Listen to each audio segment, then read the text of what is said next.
Ma petite amie m'a bloqué de partout après que j'ai essayé de parler de notre avenir. En envoyant un message en premier, elle a répondu « Arrête d'être aussi collant et pathétique, je ne te dois aucune explication sur quoi que ce soit. » Elle a ajouté « Tu m'étouffes avec ton besoin désespéré d'engagement. » Puisque je ne pouvais pas lui répondre, j'ai fait autre chose, et maintenant c'est elle qui me supplie. Cela s'est passé au cours des derniers mois et je suis enfin prêt à partager toute l'histoire. Petit avertissement, ça va être long, mais je vous promets que cela vaut la peine d'être lu jusqu'à la fin. Les noms et certains détails ont été changés pour préserver la vie privée, mais tout le reste est 100% vrai. Je ne cherche plus de conseils, puisque tout est désormais réglé, mais je voulais raconter cette histoire, car j'aurais aimé trouver quelque chose comme ça quand je traversais cette période. Peut-être que cela aidera quelqu'un d'autre qui est avec un partenaire qui profite de sa générosité. Aussi, avant que quelqu'un ne demande, oui, j'ai des captures d'écran et des documents pour tout prouver. Non, je ne les partagerai pas pour des raisons évidentes de confidentialité, mais tout cela s'est réellement passé. D'accord, un peu de contexte à mon sujet. J'ai 29 ans, je travaille comme électricien dans le secteur commercial et je gagne plutôt bien ma vie, environ 89 000 $ l'année dernière avec les heures supplémentaires. Je ne suis pas riche, mais je suis à l'aise, vous voyez. Je possède mon camion, j'ai un bon crédit et j'ai toujours été le genre de gars qui prend soin des gens qu'il aime. Peut-être que ça vient du fait que j'ai grandi avec ma mère qui faisait 2 boulots pour qu'on puisse s'en sortir après que mon père soit parti quand j'avais 12 ans. J'ai appris très tôt que quand on aime quelqu'un, on se montre à la hauteur et on subvient aux besoins, on ne laisse pas les gens qu'on aime galérer si on peut les aider. Avec le recul, peut-être que ça a fait de moi une cible facile, mais je croyais sincèrement que c'était ça l'amour. Bref, il y a environ 2 ans et demi, j'ai rencontré Jessica à l'anniversaire de mon pote Mike. Jessica a 26 ans, elle travaille à temps partiel dans une boutique chic du centre-ville et se dit influenceuse sur les réseaux sociaux. Maintenant, je sais ce que vous pensez, drapeau rouge géant, non?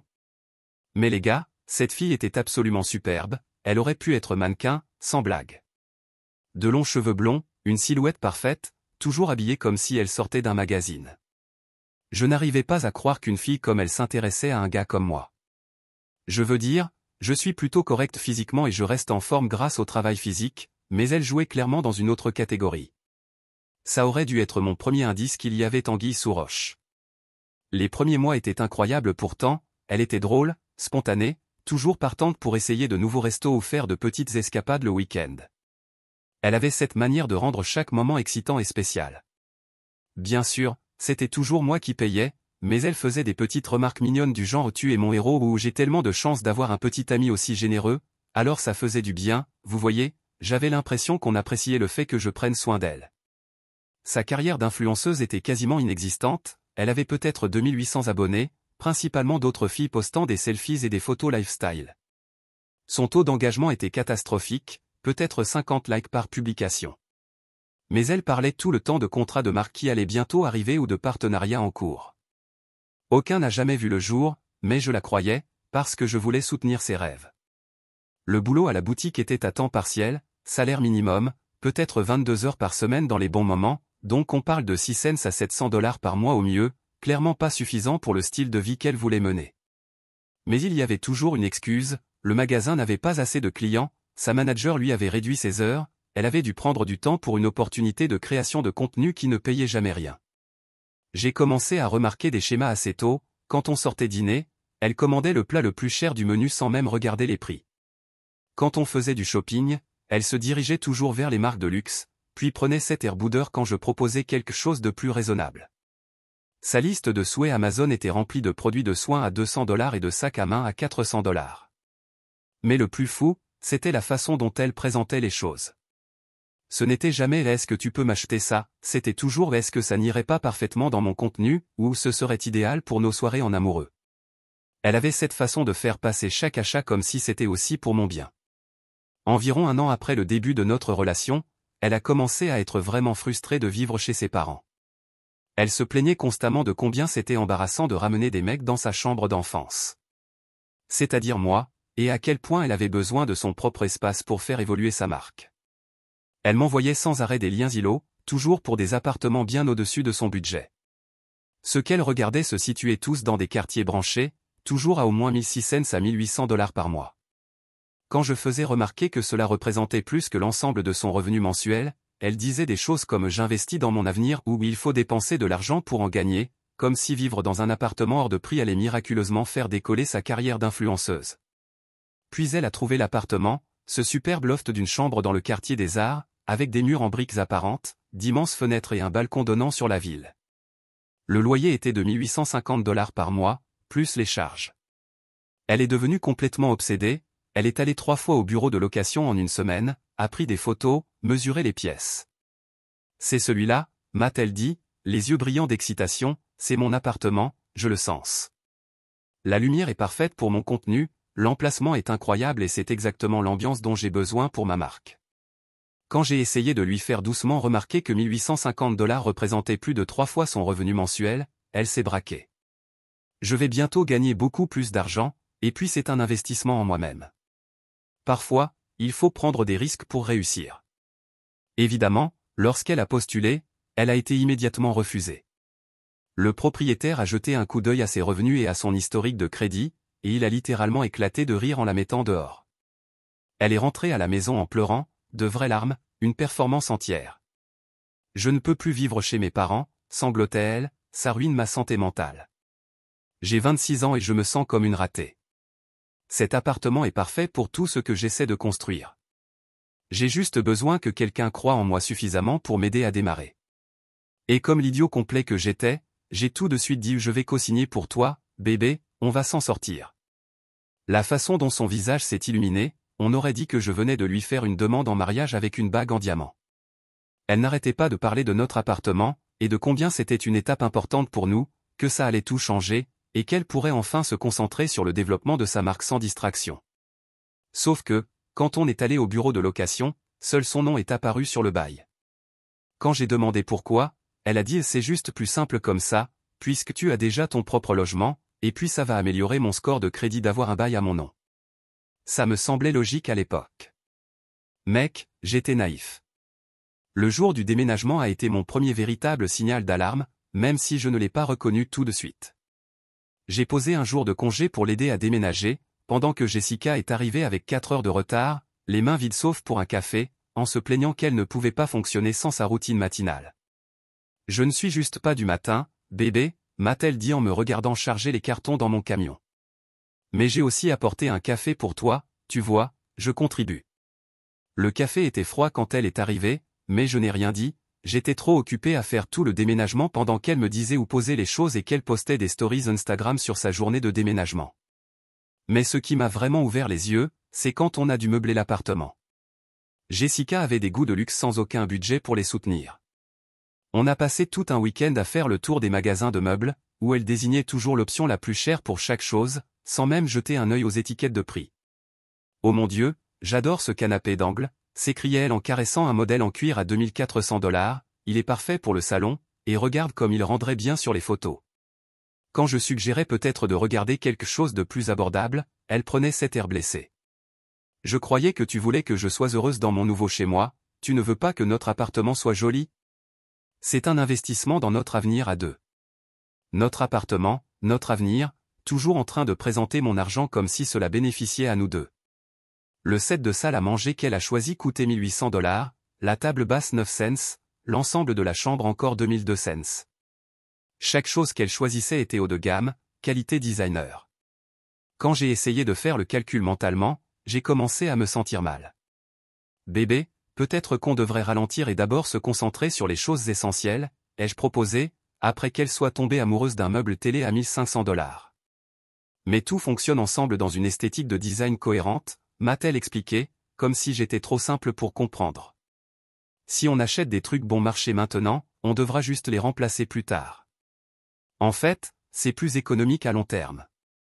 L'addition finale était absolument folle, presque 13 000 $ en meubles et objets pour la maison, sans compter les 2200 $ de dépôt de garantie que je lui ai prêté. Spoiler, je n'ai jamais revu cet argent.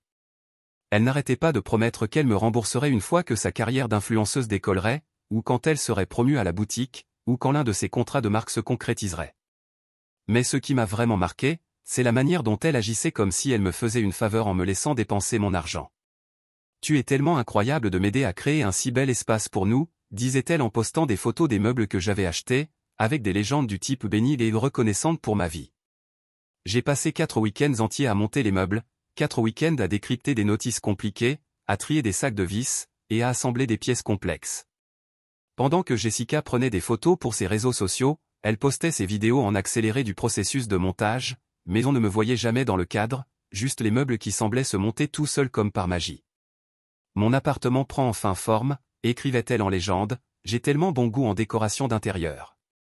Mon appartement, son goût, construit avec mon travail et mon argent, mais d'une manière ou d'une autre, tout tournait autour de sa vision et de son sens de l'esthétique. Le pire, c'était de la voir faire visiter l'appartement à ses amis pendant la pendaison de crémaillère qu'elle a organisée un mois plus tard.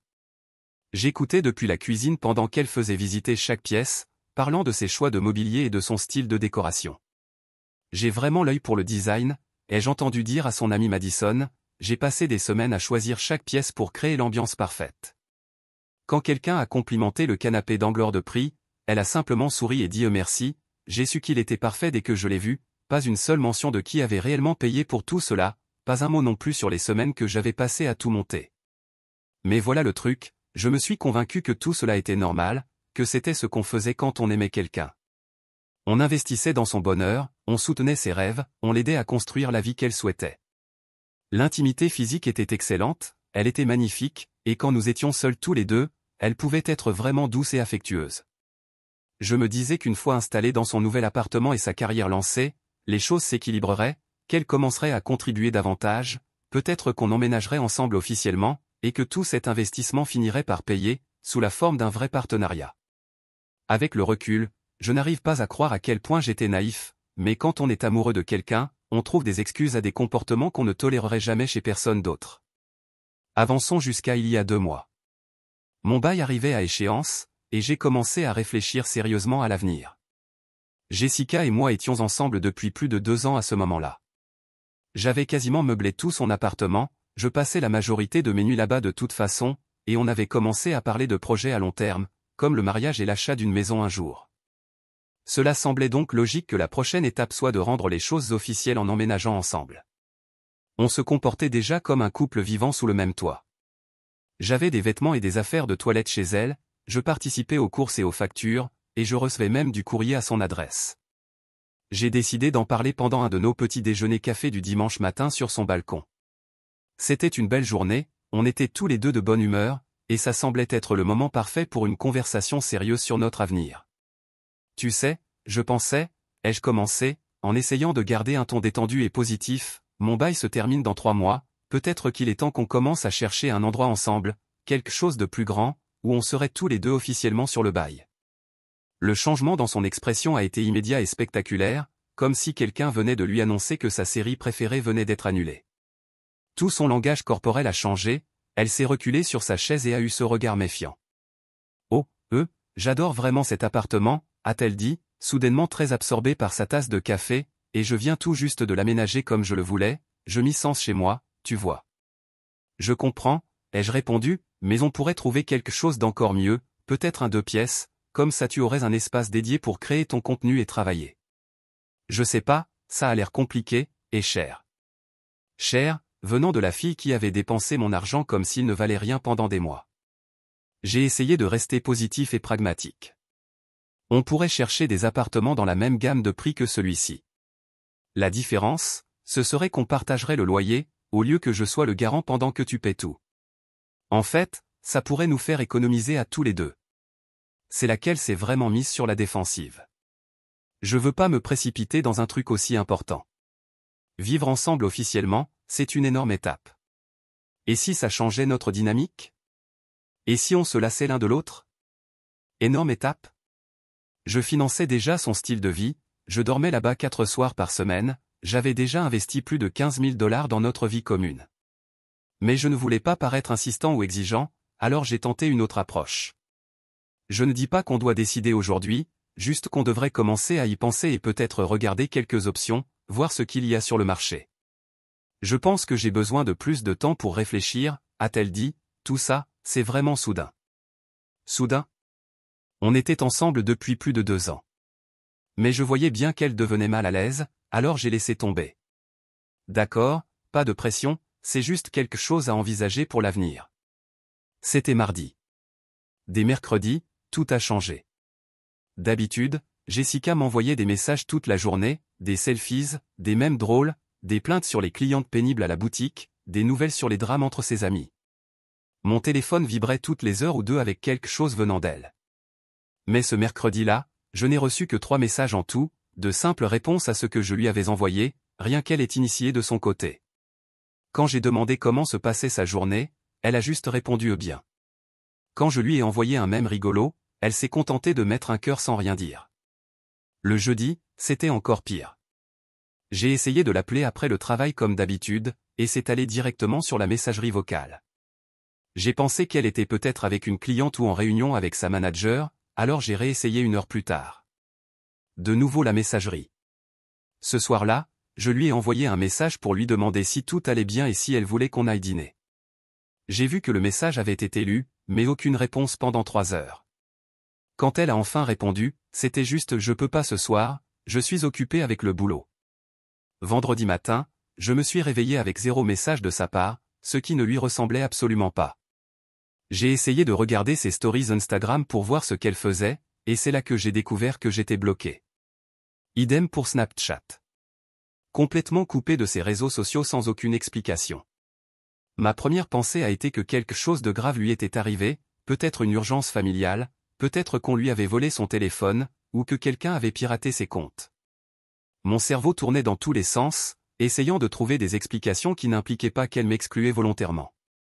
J'ai tenté un dernier appel vendredi après-midi, messagerie directe, mais cette fois, j'ai compris que ce n'était pas simplement parce qu'elle était occupée.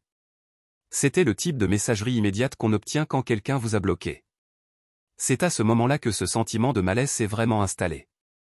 Le vendredi soir, j'étais sincèrement inquiet pour la sécurité de Jessica. Je suis allé à son appartement vers 19 h, juste pour m'assurer qu'elle allait bien.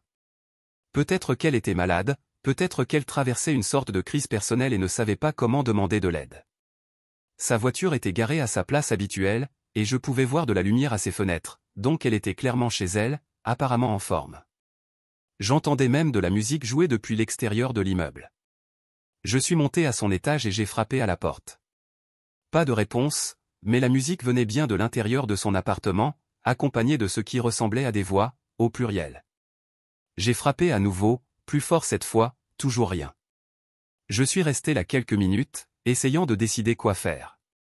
Une partie de moi savait que je devais simplement partir, mais j'étais sincèrement inquiet pour son bien-être. À ce stade, elle était passée d'une communication constante à une coupure totale en 48 heures. Ce n'était pas un comportement normal. J'ai décidé d'utiliser ma clé. Oui, je sais que c'est controversé, mais elle me l'avait donnée 8 mois plus tôt, et elle m'avait explicitement dit que je pouvais m'en servir quand je voulais. Mikasa Asukasa, avait-elle dit en riant. Et en plus, j'étais légitimement inquiet qu'il se passe quelque chose de grave. La première chose que j'ai remarquée en ouvrant la porte m'a glacé le sang. Il y avait une paire de bottes de chantier boueuses près de l'entrée, des Timberland taille 46, couvertes de poussière de chantier et de taches de peinture, certainement pas les miennes. Je porte du 44, et je suis méticuleux sur le fait de ne pas salir les maisons. Je pouvais entendre les voix plus distinctement maintenant, le rire de Jessica et une voix grave d'homme que je ne reconnaissais pas. Elle venait de la cuisine. J'ai suivi le son, et là elle était. Jessica s'appuyait contre le plan de travail, portant un crop top et un legging, riant à quelque chose que ce type énorme en débardeur venait de dire. Il avait les mains sur sa taille d'une manière clairement pas amicale, et elle jouait avec son bras pendant qu'il parlait. Je l'ai immédiatement reconnu. Derek, l'entrepreneur qui avait installé ses nouveaux luminaires et son ventilateur de plafond le mois précédent. Les mêmes luminaires que j'avais payés. Quand ils se sont tournés et m'ont vu debout là, le visage de Jessica est devenu complètement blanc, mais Derek avait juste l'air agacé, comme si j'étais un obstacle gênant à sa soirée. « Qu'est-ce que tu fais ici » a lancé Jessica, sèchement. « Pas un beau mon Dieu je suis désolé, ou ce n'est pas ce que tu crois, ou même il faut qu'on parle. » Juste de la colère immédiate parce que j'avais eu l'audace de me présenter. « Tu m'as bloqué partout » ai-je dit en essayant de garder mon calme, j'étais inquiet qu'il t'arrive quelque chose. « Tu ne peux pas entrer dans mon appartement quand tu veux » a-t-elle rétorqué. « Tu m'as donné une clé et tu m'as dit de l'utiliser.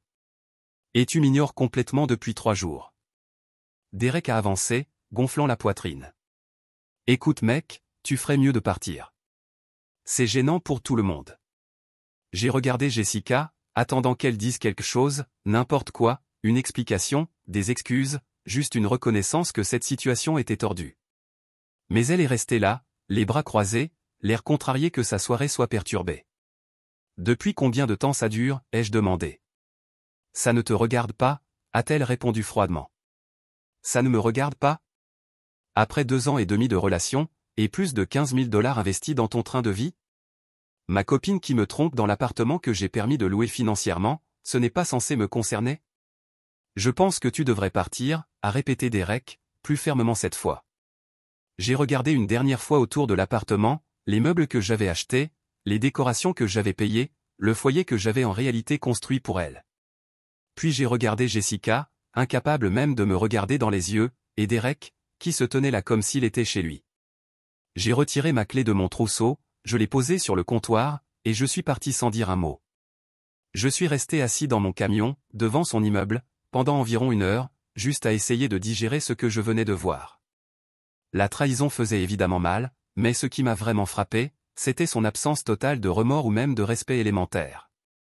Aucune explication, aucune excuse, juste une colère hautaine parce que j'avais envahi son espace. Son espace.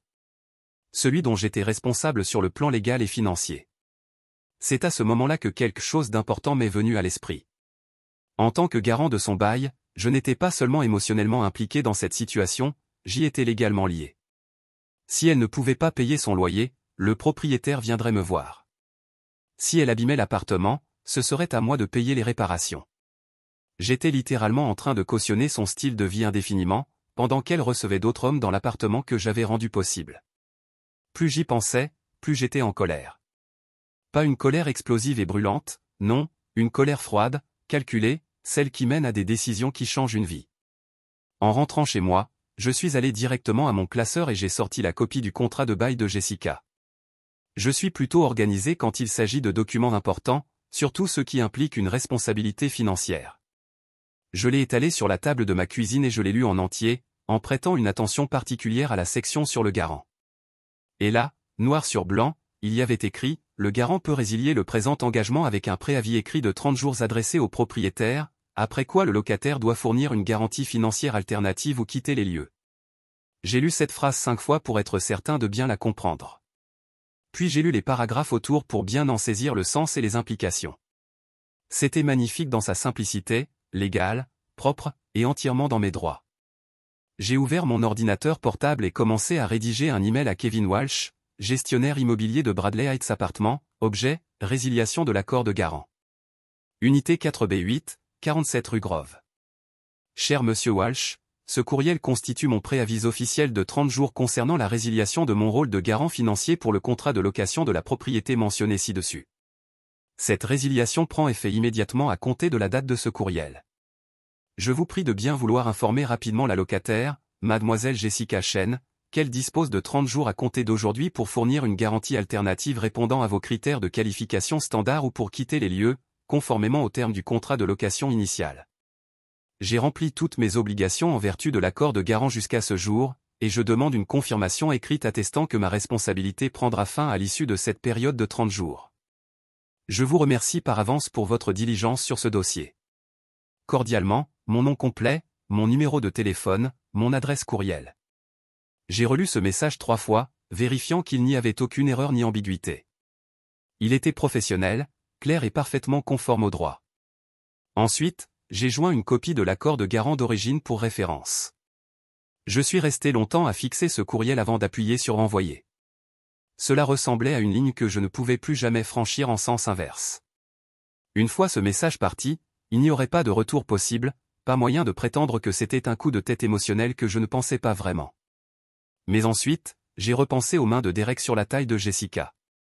J'ai repensé aux 3 jours pendant lesquels j'avais été bloqué et ignoré comme si je ne comptais pour rien. J'ai pensé aux plus de 15 000 $ que j'avais investis pour meubler un appartement dans lequel elle accueillait déjà mon remplaçant. J'ai appuyé sur envoyer à 1 heure du matin, le samedi. Puis j'ai bloqué son numéro sur mon téléphone, je l'ai bloqué sur la seule plateforme sociale qu'elle avait oubliée, et je suis allé me coucher. Pour la première fois depuis des jours, j'ai dormi profondément. J'ai laissé mon téléphone éteint pendant presque tout le week-end. Je me suis dit que Monsieur Walsh traiterait mon courriel lundi matin, et que Jessica recevrait l'avis officiel mardi ou mercredi. Je voulais profiter de quelques jours de paix et de clarté avant la tempête inévitable de messages en colère. J'ai passé mon samedi à nettoyer à fond mon appartement et à faire la lessive. Cela avait quelque chose de symbolique, comme si je lavais les dernières traces d'une relation qui me vidait depuis des mois. J'ai retrouvé tout un tas d'affaires de Jessica qui avaient migré chez moi, des élastiques à cheveux, un chargeur de téléphone, du maquillage, quelques vêtements. J'ai tout mis dans une boîte que j'ai rangée dans mon placard. Peut-être que je la lui rendrai un jour, peut-être pas. Le dimanche, je suis allé pêcher avec mon pote Mike, le même chez qui j'avais rencontré Jessica. Je ne lui ai pas encore dit ce qui se passait, je voulais d'abord voir comment tout allait évoluer, mais ça faisait du bien d'être sur l'eau et de vider ma tête. Le lundi soir, j'ai finalement rallumé mon téléphone. 28 appels manqués venant de numéros inconnus et une boîte de réception complètement inondée de courriels et de messages. Le premier courriel venait de Jessica, envoyé mardi à 15h22, objet, qu'est-ce que tu as fait? Je viens de recevoir une lettre recommandée de Monsieur Walsh disant que tu as résilié ton engagement de garant et que j'ai 30 jours pour trouver un remplaçant ou quitter l'appartement. C'est complètement fou de faire ça à cause d'un malentendu. Tu dois l'appeler immédiatement et réparer ça. Je ne plaisante pas. Un malentendu. Le fait qu'un autre homme ait ses mains sur elle, dans l'appartement que je payais, était apparemment juste un malentendu. Le deuxième courriel est arrivé 2 heures plus tard, objet, tu dois régler ça immédiatement. Je n'arrive pas à croire que tu puisses être aussi vindicatif et cruel. Mon père ne peut pas se porter garant à cause de sa faillite d'il y a 5 ans, tu le sais. Ma mère travaille à temps partiel dans une crèche, elle ne gagne pas assez pour être éligible. Tu essaies sérieusement de me rendre sans domicile juste parce que tu es fâché? C'est littéralement la chose la plus immature et mesquine que j'ai jamais vue. Tu dois appeler Monsieur Walsh aujourd'hui et lui dire que tu as fait une erreur. Le troisième courriel a été envoyé tard dans la nuit de mardi, objet, appelle-moi s'il te plaît. Écoute, je suis désolé pour Derek, mais ce n'est vraiment pas ce que tu crois. Il est venu réparer le robinet de la salle de bain qui fuyait, et on traînait juste ensemble ensuite. Tu as complètement surréagi en partant comme ça, mais essayer de me faire expulser, c'est aller beaucoup trop loin. J'arrêterai de lui parler si c'est ce que tu veux, mais s'il te plaît, appelle Monsieur Walsh et dis-lui que tu as changé d'avis. On peut arranger ça. Elle arrêterait de lui parler. Comme c'était généreux de sa part. Et note bien à quelle vitesse c'est passé de mon appartement à aide-moi à garder mon appartement. Une fois que les conséquences ont commencé à tomber, mais le mercredi matin, un nouveau joueur est entré en scène. Derek avait décidé de s'en mêler. Objet, sérieusement mec, je ne sais pas quel est ton problème, mais tu dois régler cette situation concernant l'appartement de Jessica. Elle pleure sans arrêt et tout ça affecte sérieusement sa santé mentale. Peu importe ce que tu crois s'être passé entre nous, ça ne vaut pas la peine de ruiner la vie de quelqu'un. Jessica m'a dit que vous aviez des problèmes depuis un moment de toute façon. Sois l'homme le plus mature et répare le bazar que tu as créé. Sois l'homme le plus mature. Le gars qui sortait avec ma copine me faisait la leçon sur la maturité. Je n'ai répondu à aucun des courriels. À la place, j'ai fait quelque chose qui allait se révéler être un coup de génie plus tard. J'ai commencé à tout documenter. Capture d'écran de chaque courriel, chaque message texte venant de numéros inconnus, chaque message vocal. J'ai créé un dossier sur mon ordinateur intitulé dossier Jessica, et j'y ai sauvegardé chaque élément avec un horodatage. Dès le jeudi, le ton de Jessica avait complètement changé. Objet, bébé, s'il te plaît aide-moi. Je sais que tu es blessé, et je sais que j'ai tout mal géré. Tu me manques tellement, et je me rends compte maintenant que Derek ne signifie rien pour moi. Tu es le seul homme que j'ai jamais vraiment aimé, et j'ai juste eu peur que notre relation prenne une tournure trop sérieuse. Je n'arrive pas à trouver quelqu'un pour se porter garant, et je vais tout perdre. Toute ma vie est dans cet appartement, tous les meubles que nous avons choisis ensemble, tous les souvenirs que nous avons créés ici. Est-ce qu'on peut en parler comme des adultes? Je ferai tout pour arranger les choses. Tous les meubles que nous avions choisis, tous les souvenirs que nous avions faits, soudainement, c'était de nouveau un travail d'équipe desquels avait besoin de quelque chose. Le compte à rebours des 30 jours de Jessica s'accélérait, et apparemment, Derek n'était pas aussi utile qu'elle l'avait espéré. Il s'avère que les entrepreneurs, même ceux qui réussissent, n'ont généralement pas les antécédents financiers et la stabilité de revenus exigés par les propriétaires pour servir de garant. Qui aurait pu prédire ça? Ses parents ne pouvaient pas l'aider. La faillite de son père affectait encore son crédit, et le travail à temps partiel de sa mère dans une crèche ne suffisait clairement pas aux exigences de revenus. Aucune de ses amies n'était en position d'assumer une telle responsabilité financière pour quelqu'un d'autre. Par l'intermédiaire de Mike, j'ai appris qu'elle avait même essayé de contacter d'anciens petits amis et des parents éloignés, suppliant presque toute personne avec un bon crédit de l'aider. Personne n'était prêt à assumer cette responsabilité pour quelqu'un qu'il connaissait à peine. 2 semaines avant la date limite, j'ai reçu ce qui est sans doute le courriel le plus pathétique que j'ai jamais lu dans ma vie. Objet, je te supplie littéralement. Je sais que j'ai tout gâché entre nous, et je ne mérite pas ton aide, mais je suis littéralement à genoux en train de te supplier. Je n'arrive pas à trouver quelqu'un pour co-signer pour moi, et je vais tout perdre.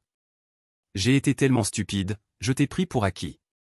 Tu as été le meilleur petit ami que j'ai jamais eu, et j'ai tout ruiné parce que je suis une idiote qui ne sait pas reconnaître ce qu'elle a de précieux.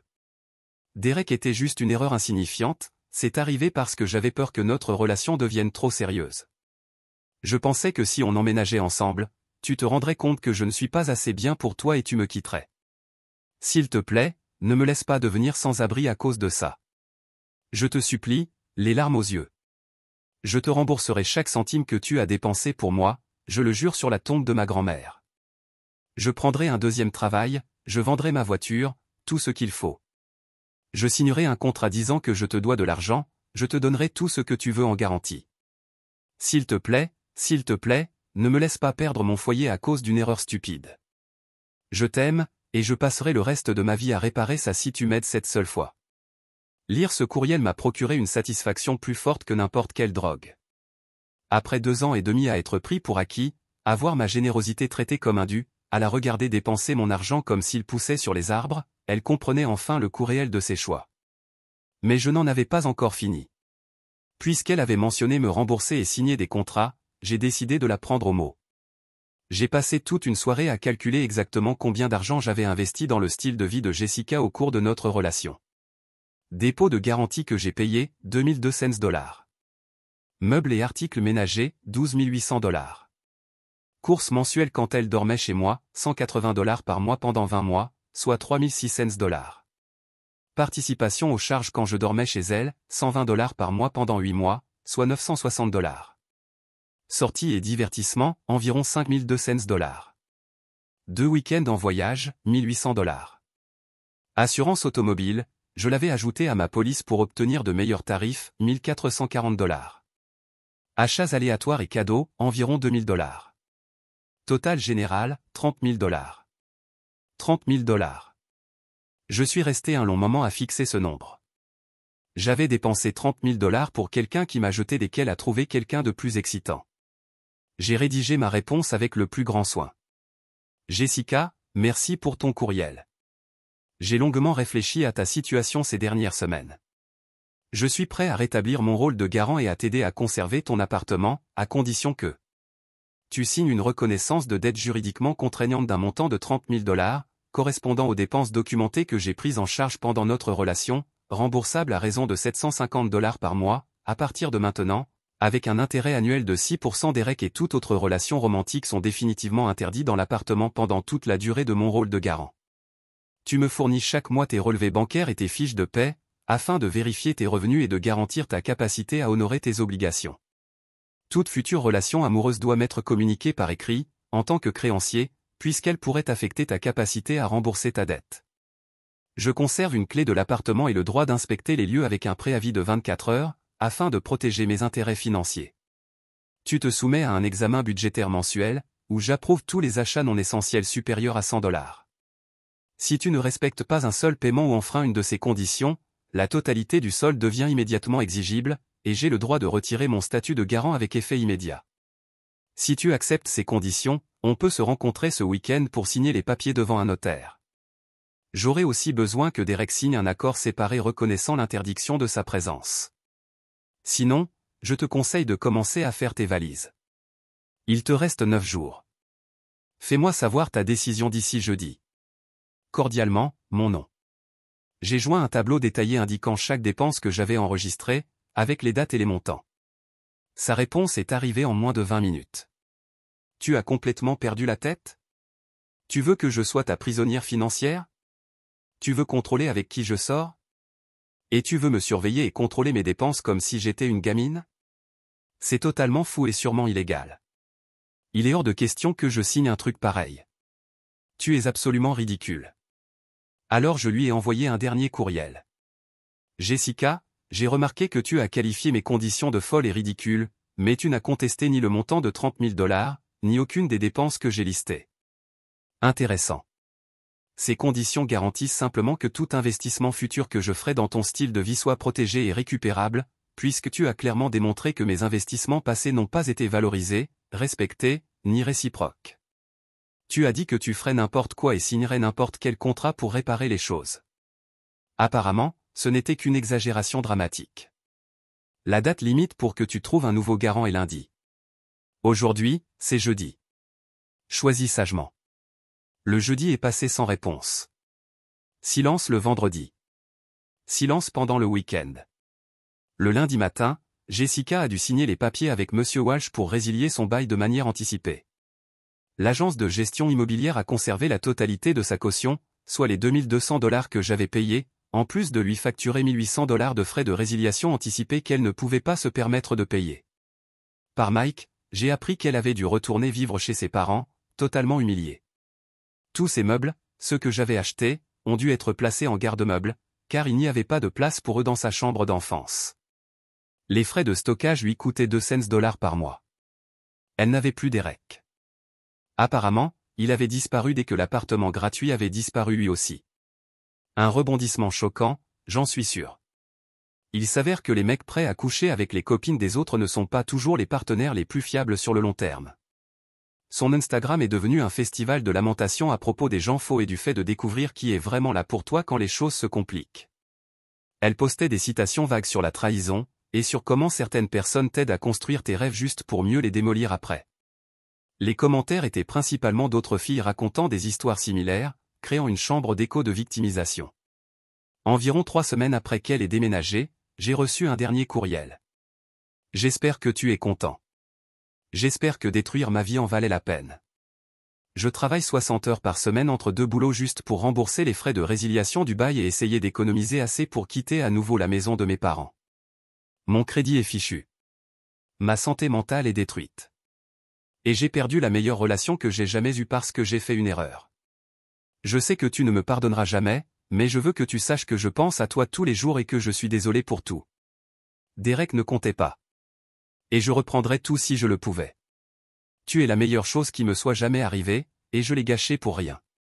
Je ne m'attends pas à ce que tu répondes, mais j'avais besoin que tu saches que maintenant, je réalise ce que j'ai perdu. J'ai lu ce courriel 2 fois, puis je l'ai supprimé sans répondre. Le mois dernier, Mike m'a dit que Jessica avait demandé à des amis communs de mes nouvelles. Apparemment, elle est célibataire depuis que Derek a disparu, elle travaille dans le commerce de détail et rembourse lentement ses dettes. Elle voulait savoir si je serais prêt à prendre un café pour avoir une conversation de clôture. J'ai dit à Mike de lui dire que j'allais très bien. J'ai pris l'argent que je dépensais pour financer son style de vie et je me suis offert une nouvelle moto. Je sors avec une infirmière qui s'appelle Sarah, qui gagne son propre argent, paie ses propres factures, et ne m'a jamais demandé de lui acheter quoi que ce soit. Quand j'ai raconté toute cette histoire à Sarah, elle était horrifiée par la façon dont j'avais été traité. Elle t'utilisait comme un distributeur automatique personnel, m'a dit Sarah. Pas étonnant qu'elle ait paniqué quand tu as parlé d'emménager ensemble, cela aurait signifié perdre son indépendance affective tout en gardant sa dépendance financière vis-à-vis de toi. Quant à Jessica, elle peut regretter mes bras autant qu'elle veut. Elle peut regretter ses choix, travailler dans des petits boulots de vente, et vivre dans sa chambre d'enfant. Moi, j'en ai fini d'être le filet de sécurité financière de qui que ce soit sans recevoir en retour le respect et l'engagement qui devraient aller avec.